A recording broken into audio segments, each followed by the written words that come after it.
قرب قیامت میں قیامت کی علامت کے طور پہ جو بڑی جنگ ہوگی اسے احادیث میں ملحمۃ الکبریٰ اور عیسائی مذہب میں آرماگیڈون کہا جاتا ہے۔ اس جنگ سے پہلے کی علامت ہے کہ دریائے فرات خشک ہو جائے گا اور اس سے سونے کا پہاڑ برآمد ہوگا۔ دریائے فرات دراصل ترکی سے نکل کے شام اور عراق میں بہتا ہوا جاتا ہے۔ دریائے فرات کے بارے میں رسول اللہ صلی اللہ علیہ وآلہ وبارک وسلم نے فرمایا، فرات اور نیل سب جنت کی نہریں ہیں۔ دریائے فرات سوکھنے اور اس سے سونے کا پہاڑ نکلنے کا ذکر نہ صرف احادیث کی کتب میں ملتا ہے بلکہ عیسائی کتاب اولڈ ٹیسٹامنٹ میں بھی اس کا ذکر ہے۔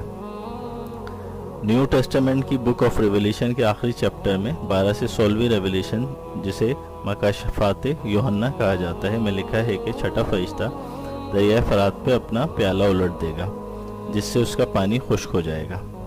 اس سے مشرق کے بادشاہ کا راستہ ہموار ہوگا جو آرماگیڈون یا آخری مارکہ شروع کرے گا۔ اس تناظر